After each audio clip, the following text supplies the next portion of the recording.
Welcome to the Cold Steel Surgical Podcast with your hosts Amir Farouk and Chad Ball. We've had the absolute privilege of chatting with some amazing Canadian as well as international guests over the past year.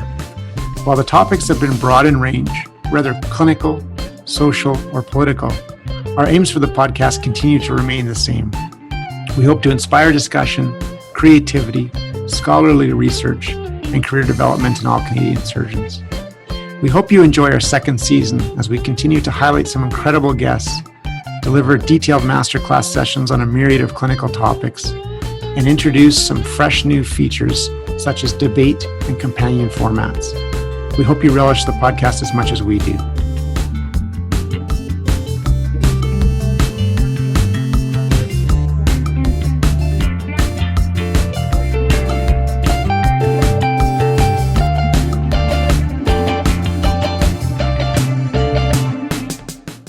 Dr. Peter Angelos is an endocrine surgeon at the University of Chicago and is really one of the founders of the field of surgical ethics. We asked for him to define for us the term surgical ethics and then get his thoughts about a number of really important and intriguing ethical issues such as informed consent, paternalism, and the limits of disclosure. Dr. Angelos, it's an absolute pleasure and an honor to have you on the show today. It really truly is such a pleasure to speak to someone who's had such an impact on the field of surgical ethics. Can you tell us, just before we get started, about where you grew up and your training pathway? Absolutely. And thank you for inviting me. It truly is always wonderful for me to have the chance to talk to surgeons, and it's always great to have surgeons who are interested in thinking about and talking about these things. So I appreciate the opportunity. I grew up in a small town in very northern New York State, very close to the Canadian border. It's a small town called Plattsburgh, New York. And my father was a small town general surgeon. And so I grew up knowing a fair amount about what it was like to practice surgery, at least from the perspective of a kid watching his father.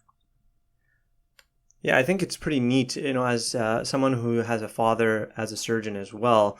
It certainly does have an impact on your career decisions, and I could imagine it could go both ways. You could look at your father and say, "Wow, that guy's way too busy; he has no time."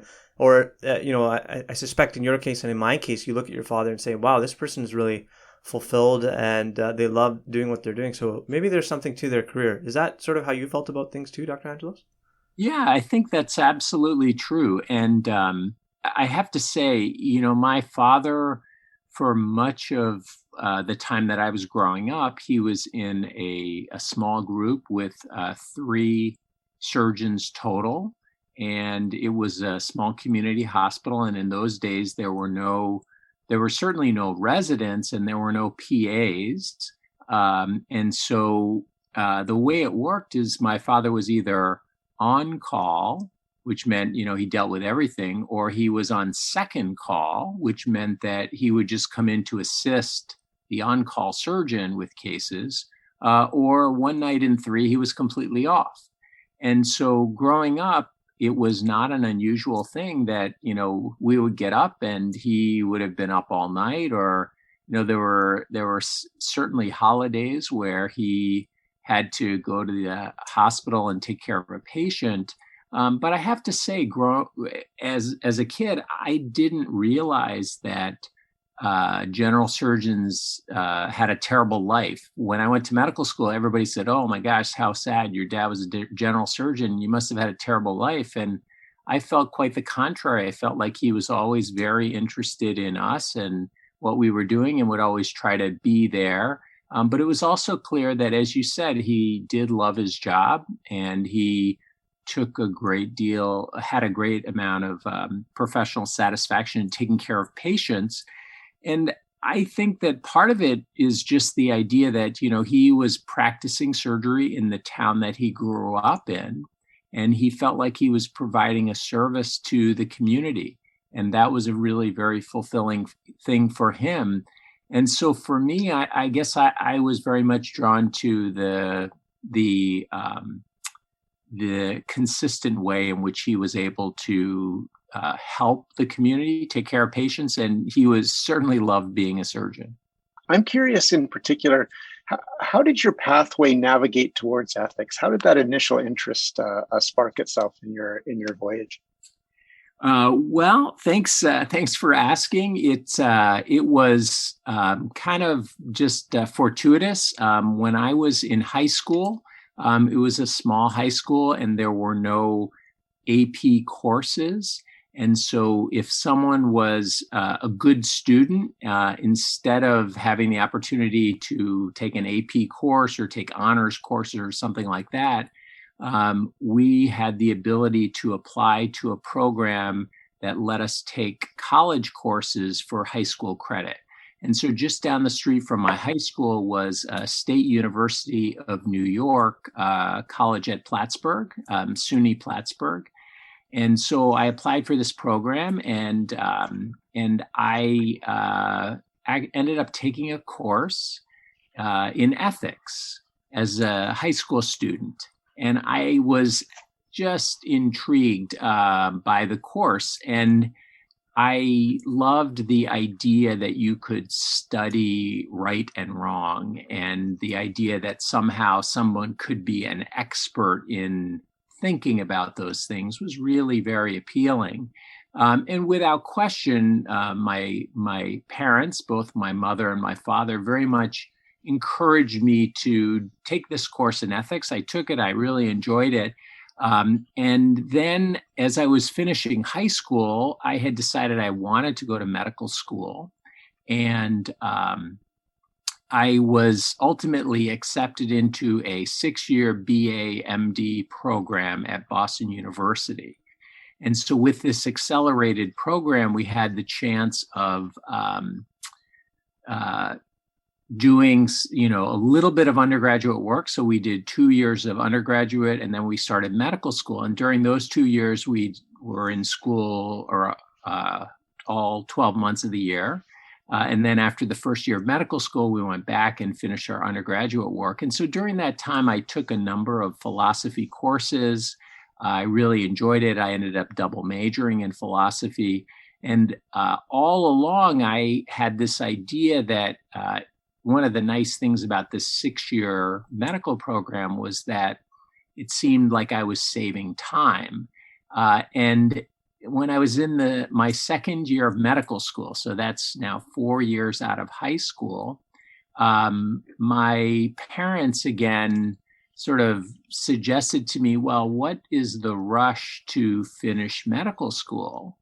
And I was really interested in ethics. And so I decided that I would apply for a PhD program in philosophy. And so I applied at Boston University, and I was accepted. And so the plan was that either I was going to take a leave of absence from medical school to pursue this PhD, or I had the idea maybe they would let me be an MD PhD student, have the PhD be in philosophy.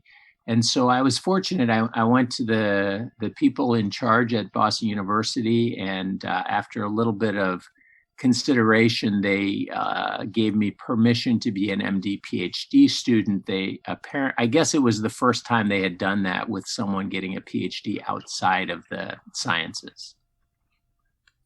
That's so fascinating. It's lucky that you had your parents as sort of a sober second opinion, because when you're in that stage, you kind of just want to go and just get everything done. And obviously doing that PhD in philosophy was so critical, obviously to your entire career.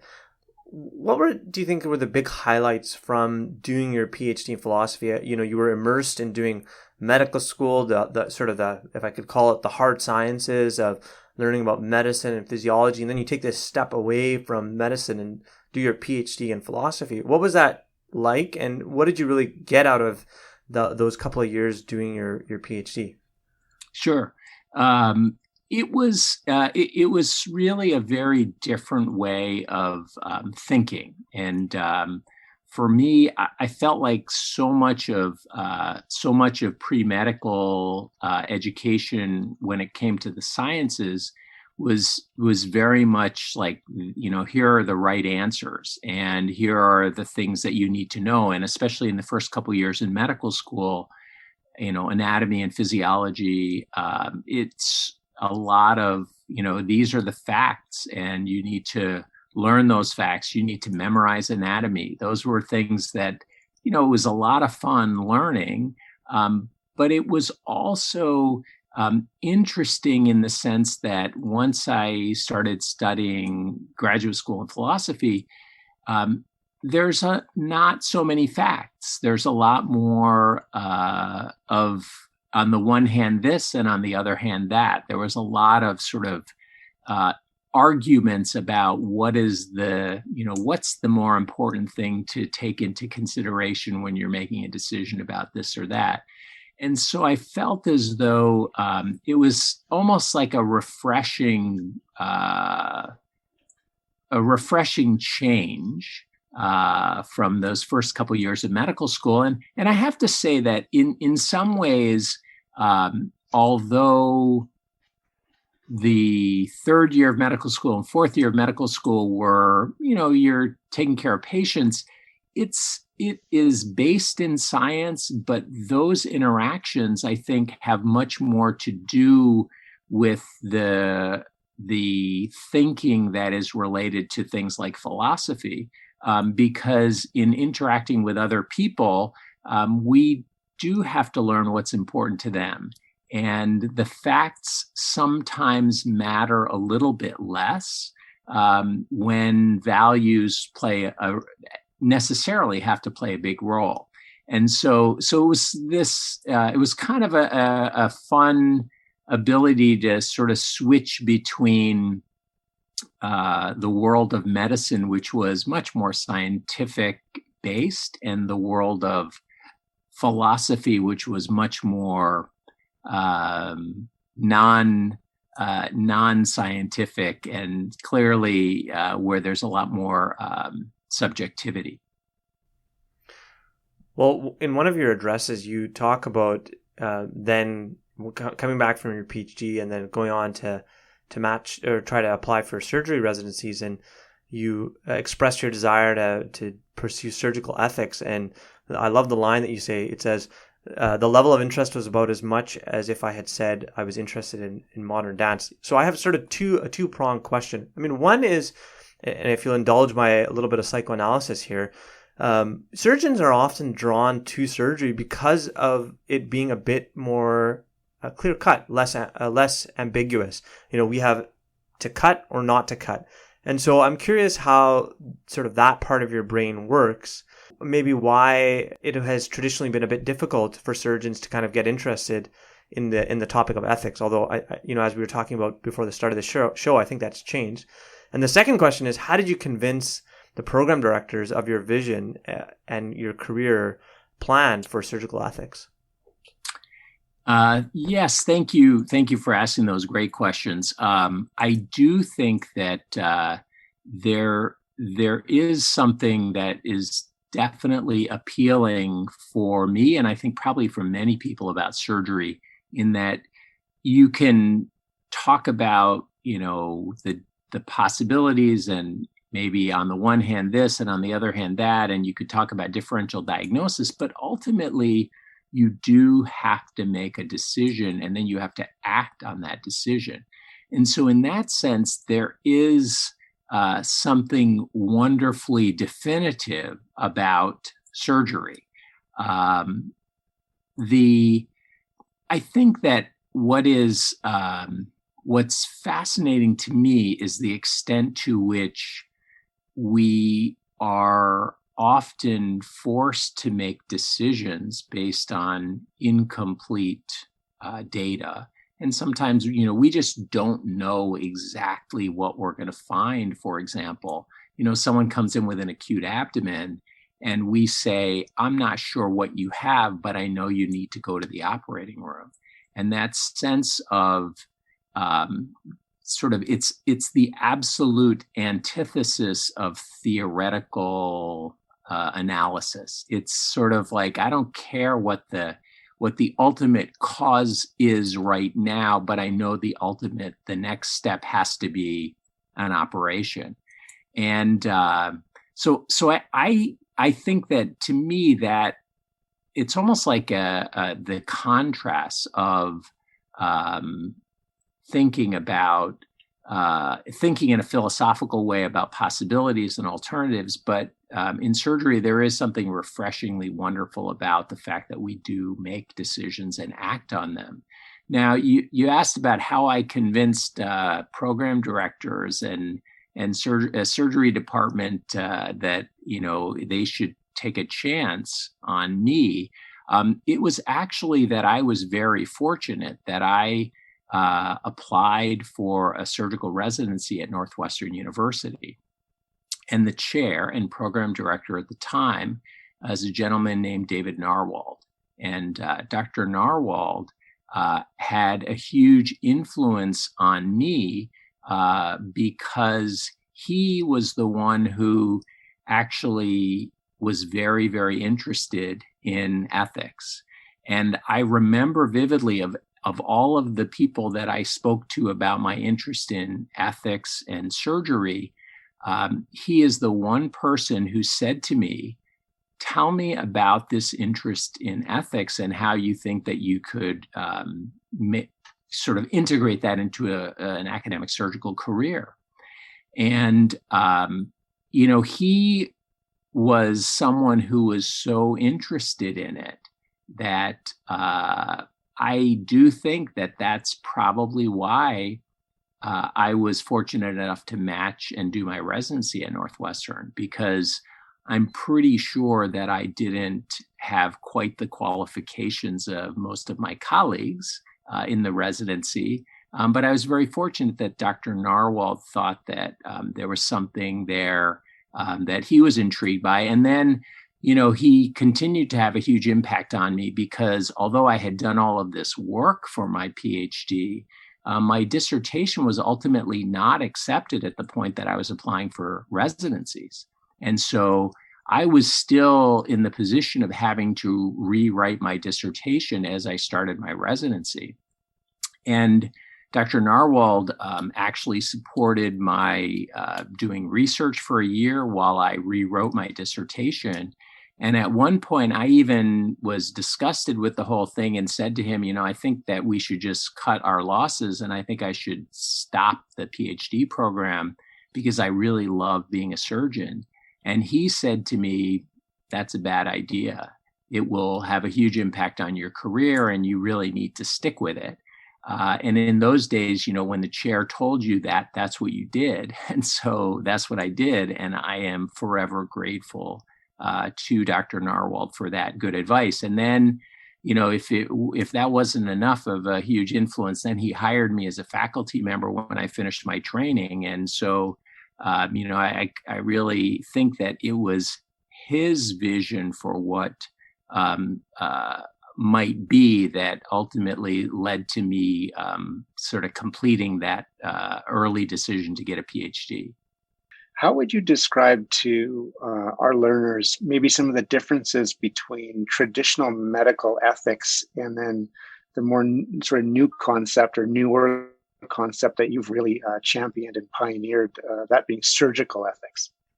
I would say, for me, there are a number of things that make surgical ethics different from medical ethics in general. And, I'll just touch on a couple of them. I think that the relationships that surgeons have with their patients is very different from the relationships that most other physicians have with their patients. And I say that because I think there's an intensity of the relationship that's different. There's a time factor in that generally, obviously there are exceptions, but generally surgeons don't know their patients for years before they have surgery. We meet them, we have to establish ourselves as trustworthy so that they will put themselves in the ultimately most vulnerable position to let us operate on them. And I think that that's a really amazing thing. And I do think that that this aspect of surgery, and that is the trust that our patients have in us, the critical nature of our ability to communicate well, such that we are able to engender that trust, that ethical dimension is something that I do think surgeons have largely taken for granted, but is so critical to what we do. And I do think that it's funny. Frequently, medical students will rotate with me, and we have great medical students at the University of Chicago, and they're a lot of fun. And I love having them be in the OR and clinics with us. But occasionally, I'll hear things like, I really like surgery, but I like talking to patients, and so I just don't think I'd want to go into surgery. And it always makes me laugh because I feel like communication is absolutely central to successful surgical practice. And so if one is not able to communicate well, if a surgeon cannot explain things to a patient in a way that's meaningful to them, and also express to the patient the concern that we have for the patient's well-being, that surgeon is not going to have patients trust him or her. And I think that ability to engender trust is a huge thing. And I do think that that's something that, people like my father, I don't think he thought about that as being sort of like a separate thing. That was, part of surgery. That was part of surgical practice. And so I don't think this is in any way new. But I do think that as the knowledge of physiology and as we've gained so much more knowledge and we have so many more critically ill patients to deal with, I think that we have to be a little bit more intentional in our focus on this ethical dimension, or we run the risk of becoming too much boxed into being just technicians. And I really think that would be a terrible loss for the profession of surgery. And I think it would also be a terrible loss for our patients. Let's say we've got a patient who maybe there's consideration whether they should get a tracheostomy. And this person's had a devastating brain injury as a result of trauma. So it seems to me that the conversation about whether it's appropriate to do a tracheostomy and the risks associated with it and the patient's long-term goals, that's something where I think the surgeon should be involved in that conversation. And we ought not wait outside the room for others to tell us, yeah, we've decided we want you to just do the procedure. So, just do the procedure. I think we need to be at the table and engaged in the conversation about, what is the appropriate end here? What are the goals of care for this patient, and is what we are doing helping to facilitate that? We really wanted to dive deep onto this whole issue of informed consent. There were so many topics that potentially we could have talked with you on the podcast. You've done so much work on the ethics of surgical innovation, for example, but you've done a ton of seminal work on the topic of informed consent. And you have this great series on MD Edge where you wrote about a whole bunch of different issues. And in one of those pieces, which is entitled The Personal Dimension of Informed Consent, you talk about having a medical student in clinic with you, and you're seeing thyroid patients. And you have two patients that you book for a thyroidectomy. One, you spend a lot of time detailing the risks, and the other, you don't really spend much time talking about the risk. So how do you think the personal connection with the patient changes the way that we do our informed consent?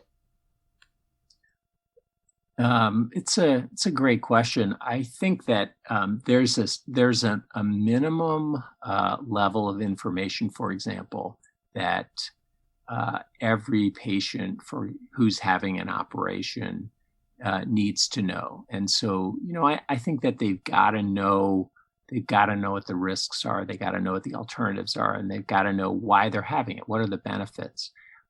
It strikes me that in those circumstances where there is more latitude for choice about what's the best thing to do, that we should be certain that we focus a little bit more carefully on the patient fully understanding what those risks are. And so, I appreciate you, noting that the column that I had written, and I remember it vividly because there was one circumstance where, a patient needed a total thyroidectomy because they have a thyroid cancer, and that's the treatment. It's a big thyroid cancer. We know they're going to need radioactive iodine. So surgery is really essential, or they could not have surgery, but given the size of the tumor, nobody would recommend that. So in that circumstance, I really feel like, okay, so the patient's got to know what the risks are. They've got to know why I'm recommending it. And I want to be sure that they know, that they understand, that they could have a nerve injury, they could have hypoparathyroidism. But the second patient was the patient with Graves' disease. So Graves' disease could be treated medically, it could be treated with radioactive iodine, or it could be treated with surgery. And so in that circumstance, it strikes me that a little bit greater emphasis on what those risks are becomes really important, because I would hate to have a patient in that circumstance say, well, I never really appreciated how big a deal it would be if I had a nerve injury. And if I'd known that that was a real possibility, I don't think I would have done it. So I do think that knowing, so that's the reason, in my opinion, why informed consent actually has to be sort of an individualized conversation. And so at one point in my career, I thought, I could just save so much time if I made a video. And on my video, I would just explain, this is the risks of a thyroidectomy. And I could just run that video, and then I could be on to the next patient instead of doing it in person individually for each patient. But it's really clear to me that there is the emphasis on these risks, the nuances of wanting to inform a patient but not scare them unnecessarily. I think that is an important thing that requires an individual approach, and so I think that it would not be enough. It would not be adequate, for example, if there was a website in which you could just send your patient to, okay, you're going to get, you need an adrenalectomy. Just go to this website and you can, learn all about the risks of adrenalectomy. And then, come back and sign the consent form. I think that would be inadequate. I think that it really does require that personal attention. And in addition, I think that interaction of us explaining something to a patient, that is our opportunity to prove to patients that we are worthy of their trust. And so, I think trust is absolutely essential to informed consent. And how do we show our patients that they should trust us? Well, maybe they come into the office with some level of, this seems like a good guy. He's got a lot of credentials. He works at a big medical center. And maybe my internist told me he's a good person. But how do I prove that to my patient? Well, I prove it by actually listening to them and providing them information in a way that is meaningful to them, and sort of meets with their level of desire for detail. And some patients want a whole lot more detail than others. And I feel like that's what we owe them then. Some people are, they want less detail, and that's okay as long as they get they need a certain minimum, but not everybody needs the same level of detail. Knowing your audience is really what you're getting at, I think. And I it's interesting in my practice as an HPB surgeon, for example, the way that I discuss options, risks and benefits, as you point out, pancreatic cancer that needs a Whipple is a very, very fundamentally different conversation than someone who has necrotizing pancreatitis with really little other options. I mean, you can't unhook them, you can't palliate them effectively. Here's this operation that'll make you better versus probably dying of that disease. And on top of that, of course, we have different educational backgrounds in patients, different experiences, different regions of the world where they've grown up and interacted with the medical systems and the surgical systems that may or may not be trustworthy from their point of view. I'm curious, with all that said, what are some of the tricks that you use or techniques, maybe is a better term, in terms of dealing with patients who standoffish is the wrong word, but just using all your personal techniques when you can't seem to get through to them? And I guess that could be on either side of the equation, meaning that they don't seem to grasp the magnitude of, say, their necrotizing pancreatitis and the underlying disease, or maybe they're overly anxious or overly concerned or distracted. We see this obviously with engineers and accountants and other physicians, where they're almost too detailed and having trouble with that knowledge base and all the permutations of it. It depends, obviously, on the clinical situation. And there are some situations in which, if it's an emergency and there aren't a lot of alternatives, then sometimes trying to talk to family members and engaging family members to try to help the patient feel better about a decision to have surgery, sometimes that can be valuable. In circumstances where timing is not quite so urgent and it's a little bit of a more elective situation, I have found that often telling patients, look, it is okay to get a second opinion. And, you certainly don't need to do what I'm recommending, but at least you ought to have another conversation with another doctor about it. Whether that be your internist or that be another surgeon, you definitely should talk to someone, because this is really important that you have this operation. And then I think those strategies are often effective, although not always. And the last thing that I do think is always essential, especially when the patient hasn't agreed and is sort of leaving with the idea that, I'm not accepting your recommendation. I always want to leave on a positive sense of, I am here to help you. And, ultimately you make the decision that you think is best for you. And I think that this decision for surgery is that, but you have to feel comfortable. And so if that means coming back to see me again in a couple weeks or coming back to see me again in a couple months, that's okay. I'm going to be willing to see you again and happy to discuss it further. And it's interesting because I've occasionally had patients who I recommended surgery and they chose not to have it. And then, a year later, they came back and said, I've thought about it and now I think I want to have surgery. And although it doesn't always happen, I think that leaving the door open that you are on their side is critical. And the fact that I think if it becomes antagonistic, then it's much less likely that patient's ever going to come back. So, if the conversation goes the route of, this is what I recommend, and I really am, I'm an experienced guy and I've got a lot of training, So if you're not taking my recommendation, then, you're crazy. That patient's unlikely to come back and see me. So I think leaving it not in a personal negative way, but very much in a way of, I'm trying to make recommendations that are for you, what I think is best.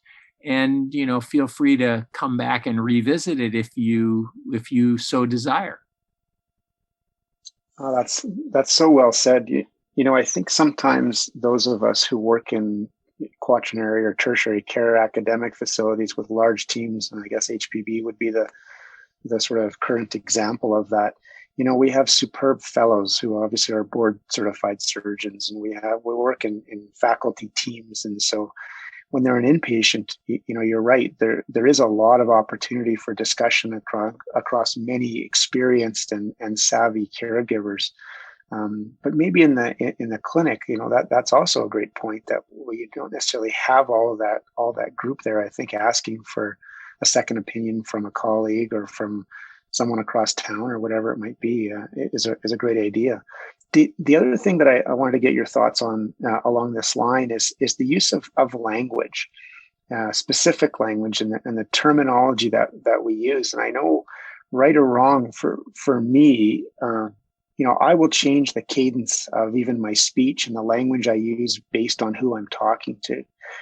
Whether it's a farmer from southern Alberta who really sort of demands a simpler, more direct approach, or someone who has moved from New York City and wants all those details. And we did a couple of really interesting podcasts with folks who Dave Urbach and Tim Pollock, and they talked about, just as one example, independently actually, the use of the word leak. When we say to a patient, your risk of a leak from this gastrointestinal hookup is 2%. They commented on how misleading that word was, because a patient's own natural thought might go to the leak of their garden hose on the side of their house, but that's not really what we're talking about. So I'm curious how you think about language in the informed consent process specifically, and does it change for you depending on who you're talking to? Yes, absolutely. And I think, the folks that you mentioned are incredibly thoughtful people. And I absolutely echo the idea that we do. I think I do. And I think that we all should alter our discussion based on the response of the patient. And so, I sort of think about it. One way to think about that is sort of how much information to provide. So if a patient is asking a lot of questions, well, then I feel like that's telling me that they really want more detail. And so, I can respond to that. I can give them more detail. If a patient says to me, "Look, doc, I'm going to do whatever you say. I don't even really care to hear about those risks." Well, that's a patient that, number one, I'm flattered that they have that much trust in me. But I'm also a little bit concerned that I run the risk of of not engaging them appropriately in the decision making. And so I think that would be a situation when a patient says, "Look, doc, I completely understand. I'm good. I don't need to hear about all these risks."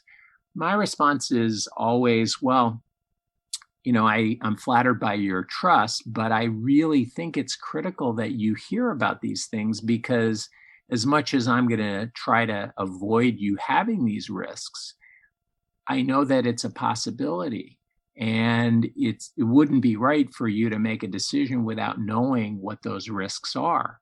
And very few patients don't want to hear those risks when it's couched in those terms. And although I think that we never want to be, we should never be talking down to people, and we should never be, approach our interaction with patients in a condescending way because we know more and we're more educated or we've got more experience. I do think that it is important that we try to use language that is meaningful to people. And so I think that's actually one of the real arts of part of the art of being a good doctor. And I think this goes beyond surgery. I think the part of the art of being a good doctor is being able to communicate in a way that is meaningful to patients. And what words we use does make a huge difference there. And, I often would think about, as I was explaining things to patients, what if I was explaining it to my grandfather or my grandmother who, had come to the US as immigrants and didn't speak the language that well? Would I feel comfortable with how I'm explaining it? Would they understand what I'm saying? And I think that attention to the individual patient's responses to what we're saying, that's the sensitivity to the other person that I think patients really do appreciate. And I think that that's something that we owe them.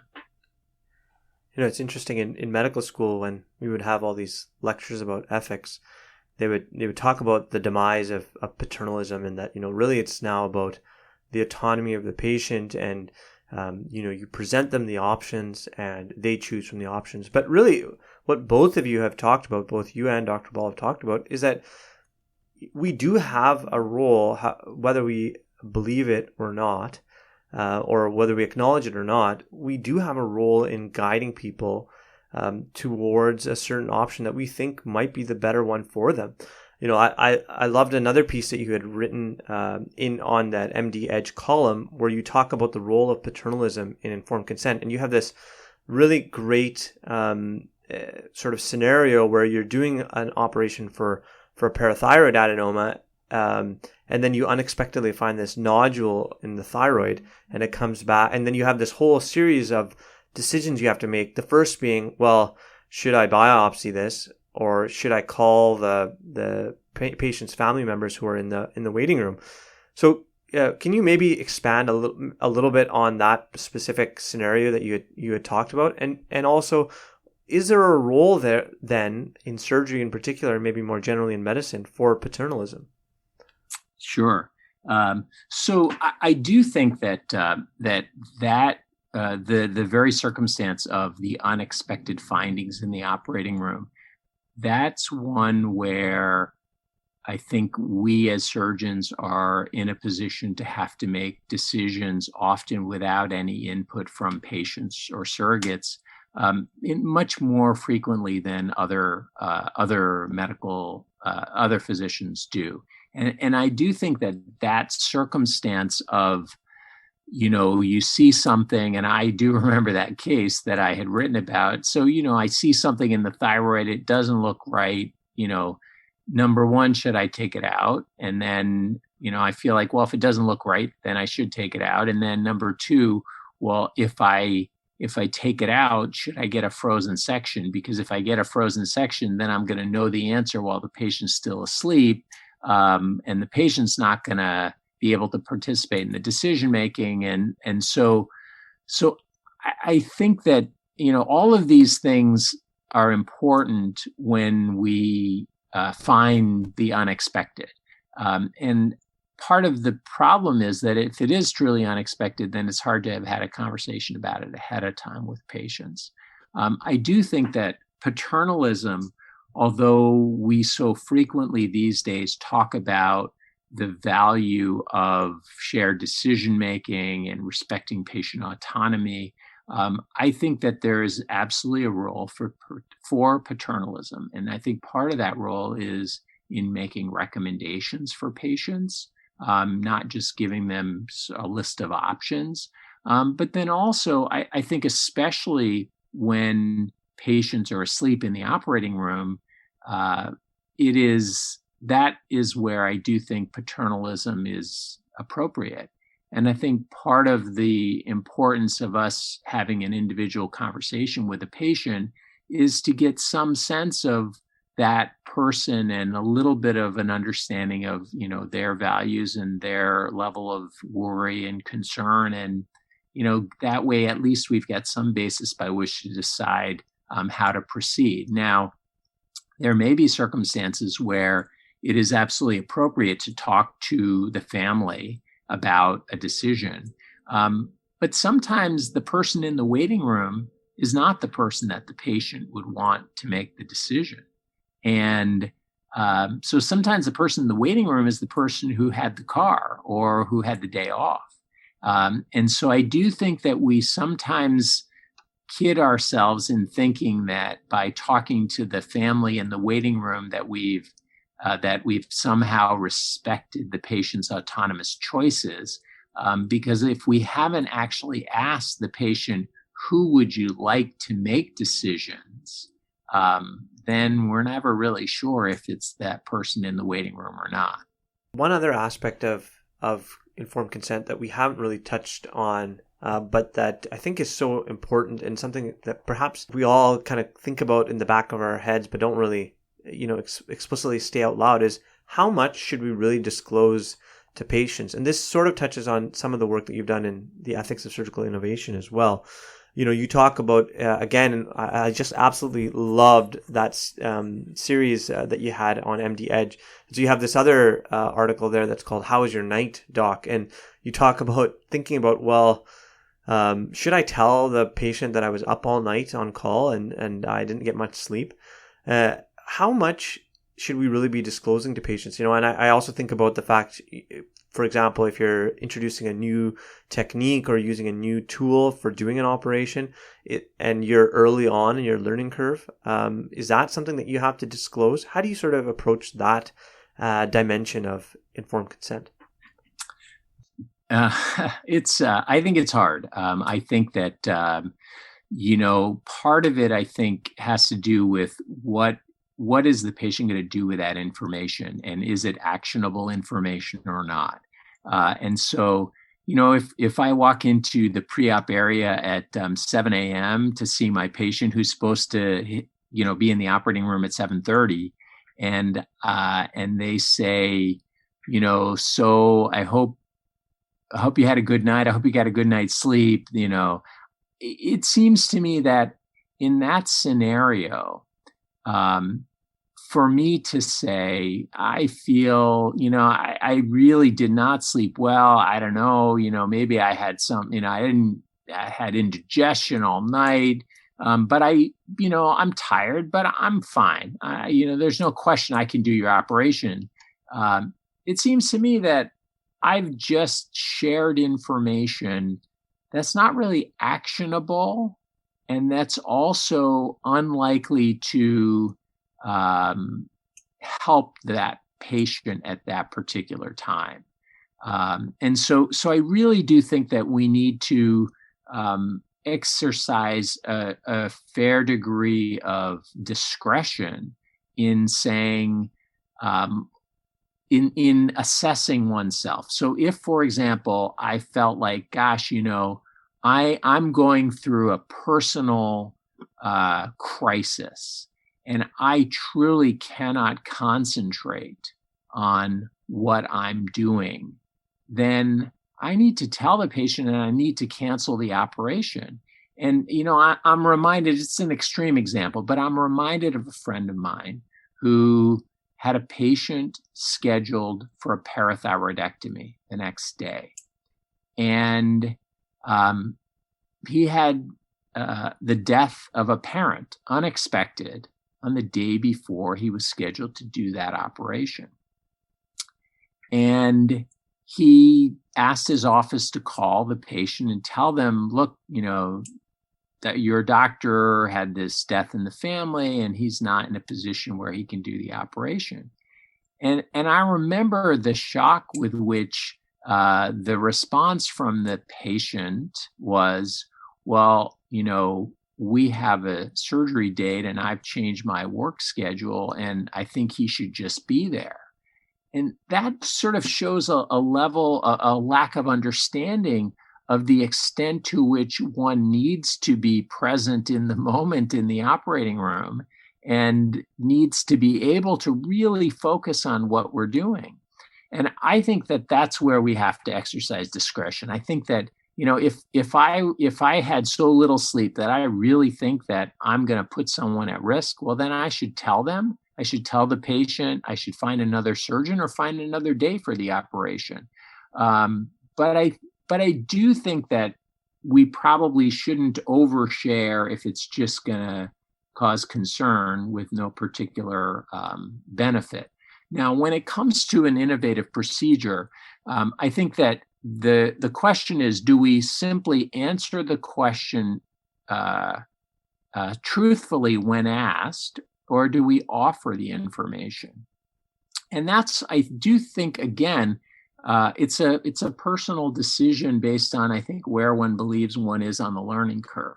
So, if you've never done an operation, this is the first one or the first handful, I think it's important to tell a patient that. I think that it would be critical. And on the other hand, if you've done something, 40, 50 times and you feel like, you're really good at it and there's no longer an issue of ascending the learning curve, well, then I don't believe it makes much of a difference to tell the patient, I've done 76 of them and now I've done 86 of them and, I hit 100. I think that that's a level of detail that they don't need.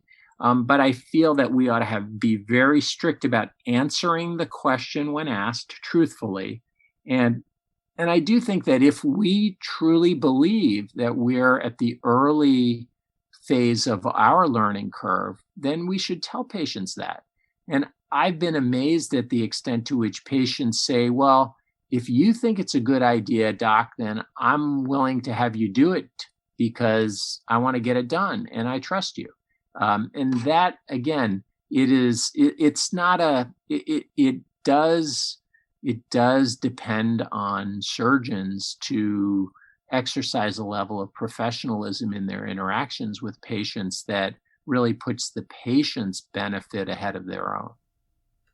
Contrary to what your medical student said, clearly surgeons do have a relationship with their patients, and so much of our discussion revolves around how do we build trust with patients and how do we communicate effectively with patients.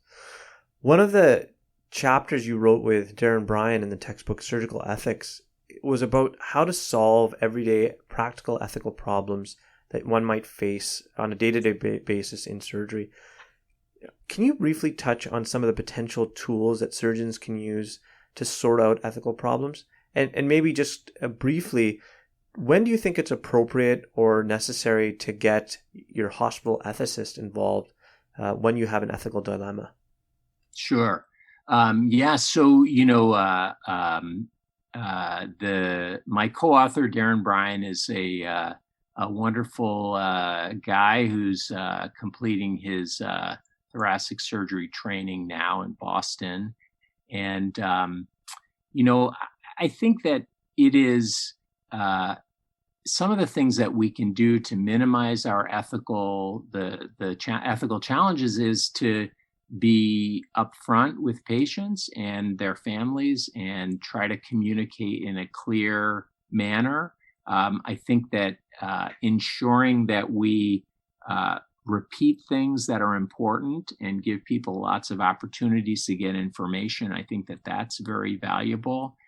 I think that when there is a challenging ethical situation, I think it's never a sign of weakness to ask for help from an ethics consultant or an ethics committee, if that's what you have at your hospital.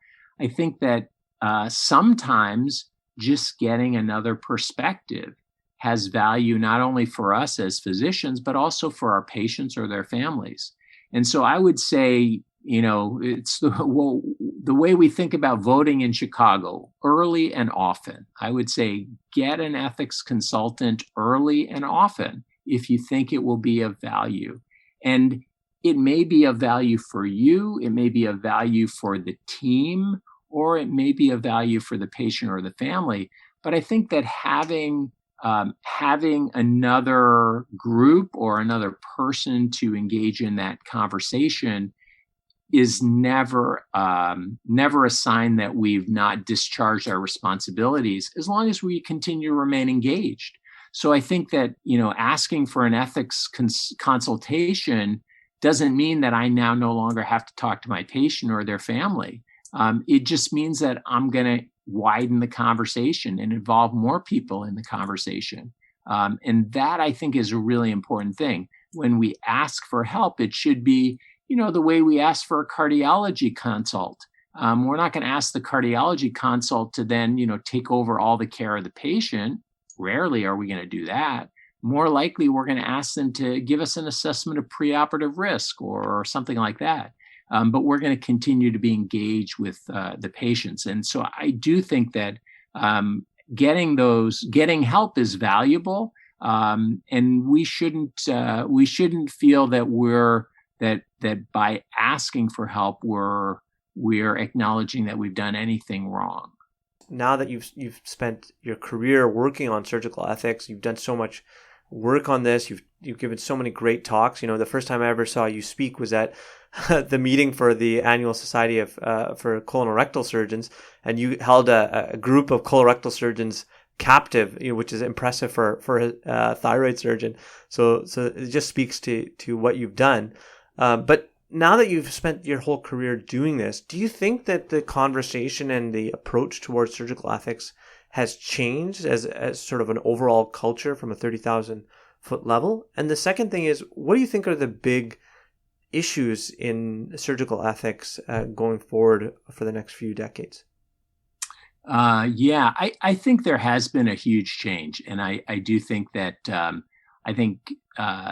surgeons take the ethical issues, I think, much more seriously.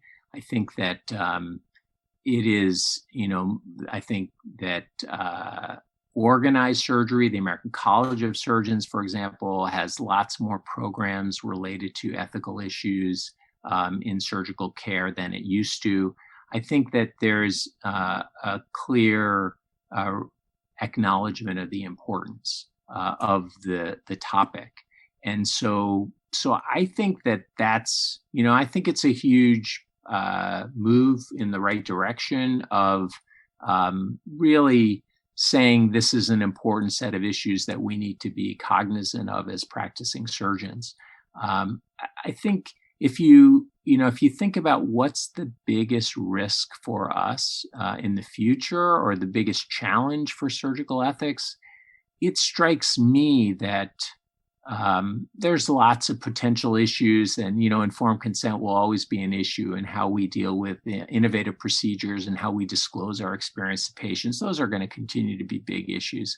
I think the biggest thing, though, and I worry a little bit about it, and that is that in the emphasis on volumes and the emphasis on, how many patients are you seeing? How many operations are you doing? I don't know whether you guys may not use it so much in Canada, but in the US, all of our activity is counted as RVUs, relative value units. And so, we know how many RVUs we generated last month and the month before and what our target is. And so there's this huge emphasis on clinical productivity.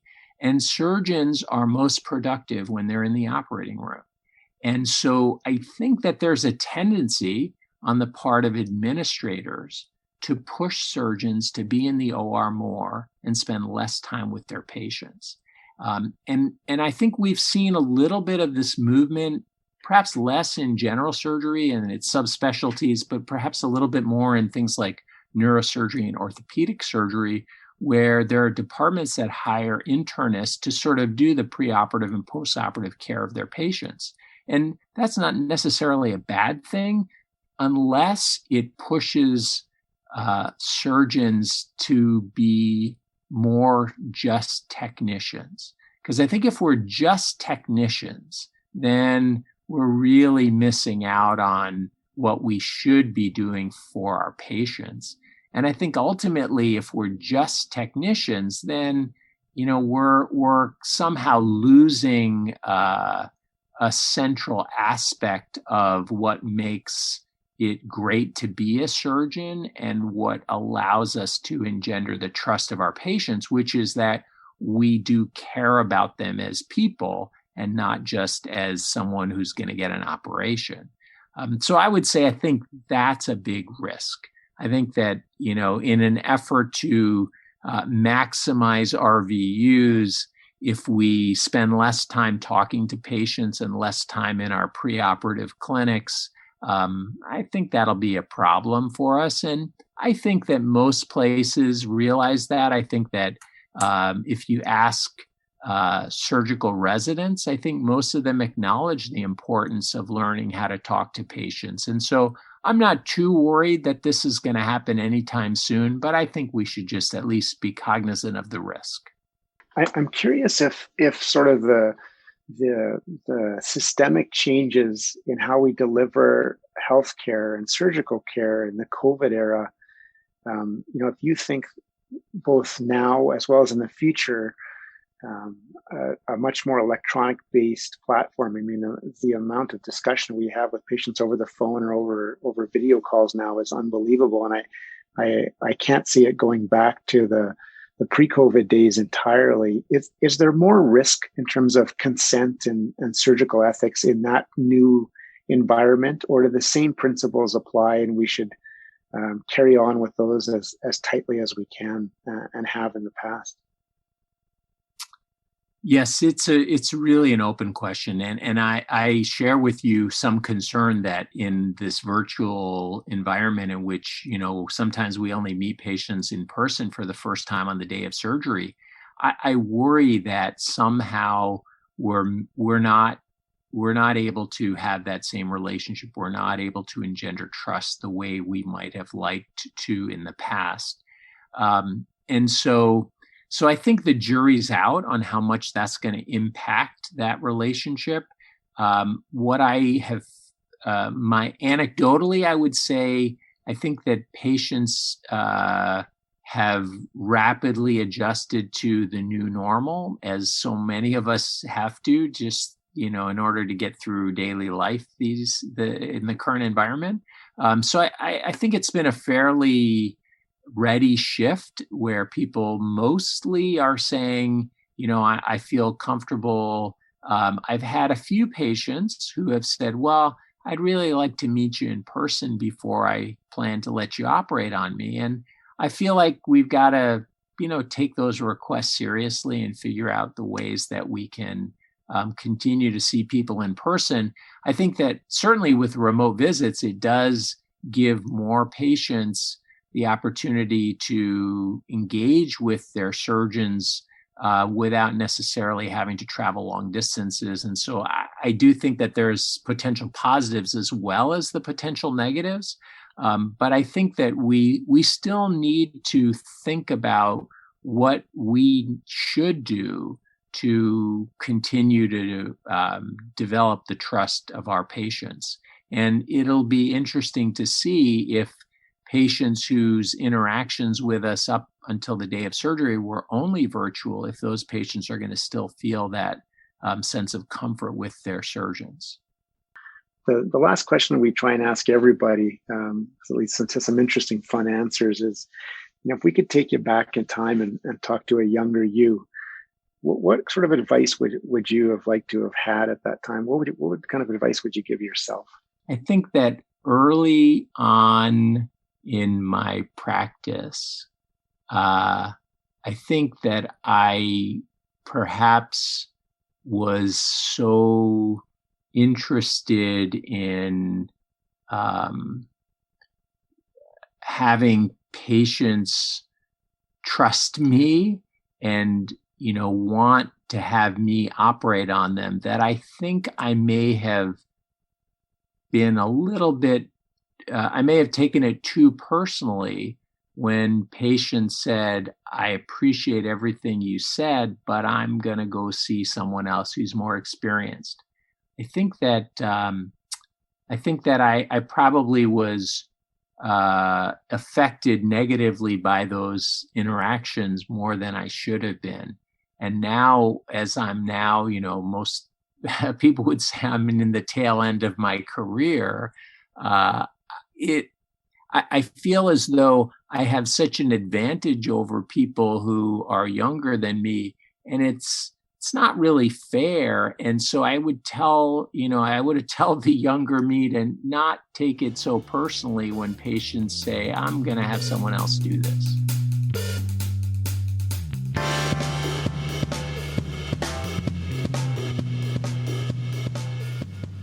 You've been listening to Cold Steel, the official podcast of the Canadian Journal of Surgery.